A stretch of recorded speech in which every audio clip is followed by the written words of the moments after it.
Another year, another slew of video games either reviewed or just played, some TV and film stuff in between, and of course trailer reactions, always popular ones.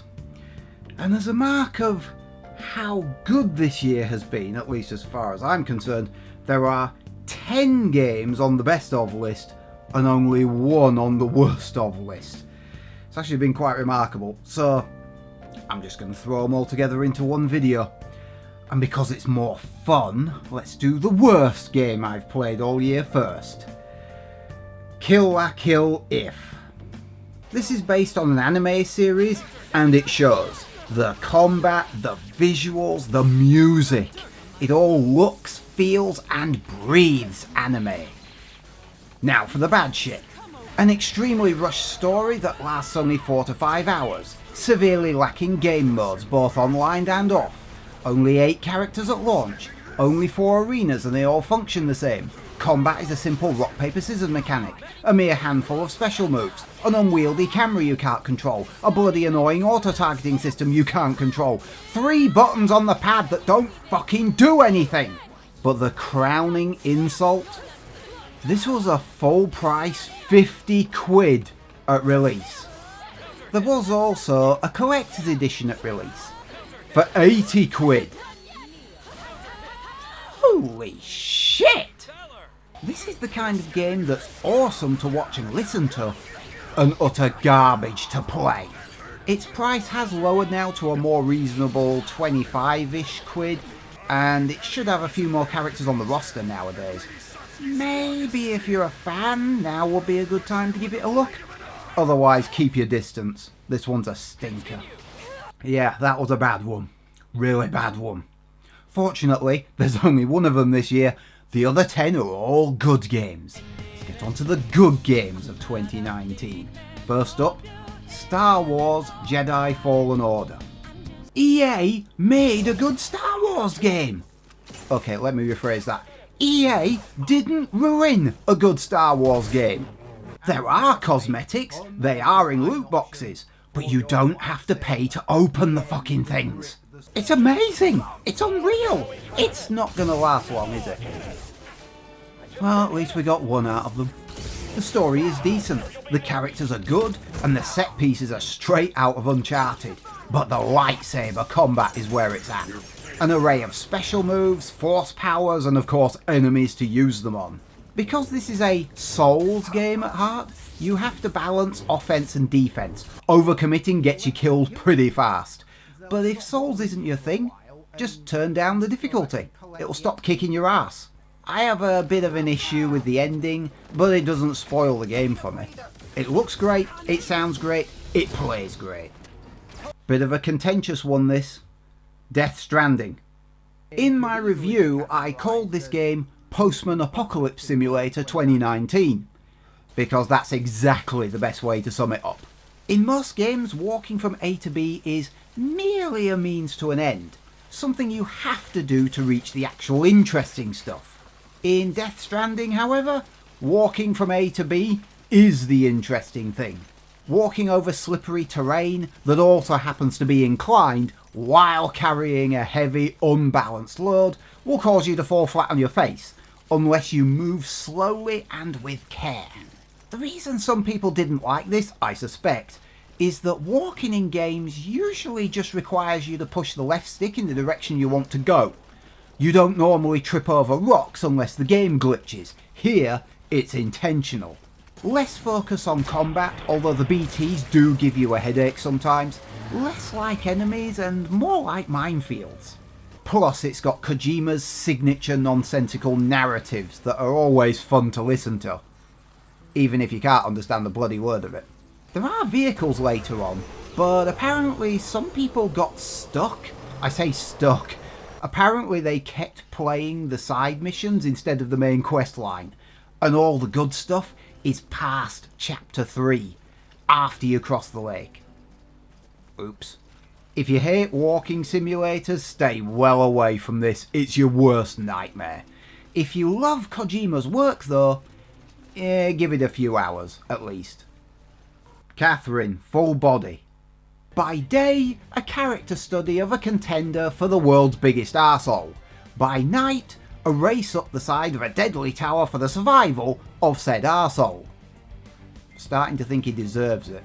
Vincent gets stuck between two girls vying for his attention. Add to the full body edition an extra character. Yeah, someone's trying to torture this guy. While very similar to another of Atlus's games I've played, Persona 5, this has nowhere near the longevity, but there's certainly similarities. The real world and the dream world, a focus on character, your relationships with other people and how that affects both worlds. But this is a puzzle game rather than a fighting RPG. The puzzle mechanics are not the most numerous, but it's what you do with them that counts. At first the puzzles will seem to solve themselves. By the end, however, you'll feel the puzzles are actively trying to undermine and block every move you make, ahead of you making it. It's quite freaky. It's really hard to feel sympathy for Vincent at times, since he is mostly to blame for his predicament. But with several endings to aim for, it's worth playing through a few times, if only to see some of the weirder endings. Borderlands 3. Gearbox, and in particular Randy Pitchford, are, among many other things, a bunch of chronic liars. Half the time they outsource their games to other studios, sometimes without telling anyone, with mixed results. Fortunately, Borderlands is one series they seem to nail every single time. You could very easily argue the series has progressed very little since the original. You could argue the cycle of kill enemies, get loot, rinse and repeat is too shallow. You could argue the game is as straightforward and open world first person shooter as you could possibly find. You could also argue Avengers Endgame is just another superhero film. I feel like you've missed the point. The crazy characters, the insane worlds, the killer enemies, the ridiculous missions. These are the reasons you keep coming back to this series, along with the art style, of course. Combine those with a bajillion over-the-top weapons and customizable superpowers, and even by hour 30, 40, you're still joyfully blowing clusters of bad guys into oblivion. They found a formula that worked, and they stuck to it. Fortunately, they don't release a version every year. Control. From the makers of Quantum Break, no, don't run away screaming. This is actually quite good. There's a lot of backtracking which does get tedious after a while, but the amount of world building and the sheer weirdness of the settings sucks you in. You find yourself having to fight off an attack of ethereal invaders, I think, inside an endless shifting building, or something or other. And if that doesn't convince you to take a look, the transforming gun with limitless ammo, array of superpowers and unsettling artifacts that mess with space, time, your brain, and everything else in between should.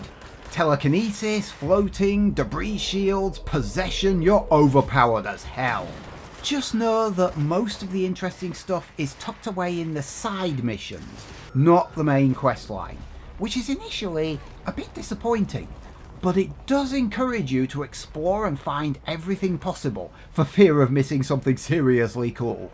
The combat is solid, but it's the way the game plays with your expectations during the side content that'll have you coming back for a second visit to the Bureau of Control. Mortal Kombat 11. Once upon a time, all a one-on-one fighting game had to do was put two guys in a ring and let them hit each other. The sheer number of ways in which this game lets you do that is insane. Little rule tweaks in different game modes that help keep things fresh. An interesting, if convoluted, time travel story. A large roster of characters, an array of environments, which by the way have their own interactables to use in battle. The Towers of Time, the classic towers. Add to that the online and the crypt. There's so much to this. But even if you only consider a straight fight, there are so many different moves and counter moves. It's a good job there's a full tutorial system for both the individual characters and the overall mechanics, otherwise you'd be oblivious to the sheer tactical depth that's available. There's even checks and balances to ensure you can't be assaulted with unending combos. If all this sounds overwhelming, yeah, that's because it is. Give the online matchmaking a bit of time to adjust to how crap a fighter you are though, and it will match you with someone you stand half a chance against. It's uncanny how it does that. Those were all the 8 out of 10s, those were the great games. Now we move on to the 9 out of 10s. First up, Dragon Quest Builders 2. For years I was wondering, why has nobody thought to take Terraria's complexity and marry it to Minecraft's three-dimensional system? Finally, I got an answer. While there is combat, for once, you're not the toughest guy around. Your partner is designed to be the destroyer and you the builder. Rooms are built with walls and a door, duh, and also the placement of furniture that programs the room with certain functions. Residents then use the room accordingly. There are lots of room types to discover, and figuring out how best to design and place them is where the fun is. There's lots of tools to make certain things easier, such as building walls or switching blocks around en masse. Lots of locations to scavenge materials and extra residents from. The residents, by the way, are able to do all sorts of things in your base, and it can be fascinating to watch them at work. They'll sow, water and harvest crops, cook food, eat said food, lift weights, wash off in the shower, go to sleep, all sorts of things that make your place feel alive. Yes, it can be a bit slow when teaching you new things. You can be a couple of steps ahead of it sometimes. But there's plenty to try and do, and plenty of people and blocks to help you do it. Bloodstained Ritual of the Night. The only reason this isn't called Castlevania Symphony of the Night 2 is because Konami own the rights to Castlevania. Otherwise, that's exactly what this is. The open world, the diverse enemy designs, the upgrades that let you explore more of the castle, the not required but required if you want the true ending, branching nature of the quote-unquote final boss fight. Everything's here. The bosses are either huge or intricate. Location-wise, there are some surprises waiting to be found. Again, if you can be bothered to look for them. And the spell system is much improved. No more awkward pressing of the directional pad, just aim and fire. And so many spells that can only be retrieved from defeated enemies. Gotta love the way you get a game over screen if you don't poke your nose into enough places to uncover the true storyline. Plus the real ending has some nifty surprises in store if you get that far. The speed the Kickstarter campaign for this game was completed, it was a few hours after it launched, shows how much fans of Iga's work wanted the true Castlevania sequel that for some reason Konami refused to give them. Well, they've got it now. Devil May Cry 5. I will readily admit that the format I used for this particular review was crap. It was an experimental phase, alright? DMC5 is a long-awaited return to form. The enemies, the story, the characters, the music, the sense of humour, Dante hitting demons upside the head with a motorcycle. What's not to like? Nero is better than ever thanks to the Devil Breaker attachment giving him more options in a fight. The mysterious newcomer V is more of a summoner, getting pets to do his dirty work for him so he can deliver the final blow. Each character feels unique and powerful, plus the characters encounter each other throughout the game, on the other side of a fence for example. But if you've already played that side of the fence yourself, the game will use your own gameplay to represent what they're doing. How much fucking detail do you want? Bosses are big and dangerous, fights are over the top with flamboyant moves, ridiculous weapons and huge characters. It's good to be back. But while there have been many good, great, superb games this year, there's really only one contender for best game of the year as far as I'm concerned, and looking back, it was never going to be anything else. Resident Evil 2. I zombied myself out ages ago. Resident Evil 2, Resident Evil 3 Nemesis, Resident Evil Survivor, Resident Evil Code Veronica X, Resident Evil 5, Dead Nation, Dead Rising, fuck me. I played this, I thought, it's not my thing, but Jesus Christ. How the hell did they do this? No fixed camera angles. The camera looks over the character's shoulder. You can move while aiming. Slowly, but still. The police station is a fully modelled structure, meaning no loading every time you open a door. Incidentally, that means zombies, and yes, the tyrant can follow you all over the place. Wear headphones and you can hear where he is. You know, just in case you weren't terrified enough of him.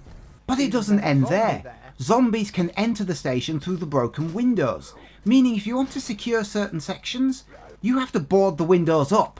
Otherwise it's, I don't want to go down that corridor again. There are inventory expansions and other goodies locked behind simple puzzles, so you have to work for them. The boss fights occur in too tighter quarters for my liking, and the knife breaks embarrassingly quickly in a fight. But as a game, it's hard to criticise. It not only remakes the original in HD, not only improves the basics, but also adds several elements that weren't even in the original. And somehow, it turns out way better. I'm going to ask again, because even after all this time, I'm still stunned. How the hell did they do this? Did you know they were working on a remake of Resident Evil 3? Oh, bollocks. Suppose I've got to do that game now as well. Seriously though, has been a good year. A lot of good and great games. Not very many stinkers, apart from that one. So, that's my last video for this year. I've got half of next year's schedule sorted out, unless they happen to move the release dates at the last instant. That can always happen, and bang goes my plan. We'll see what next year brings. Hopefully it'll be as good as this one. Like, dislike, comment, subscribe and share, all that jazz. See you next year.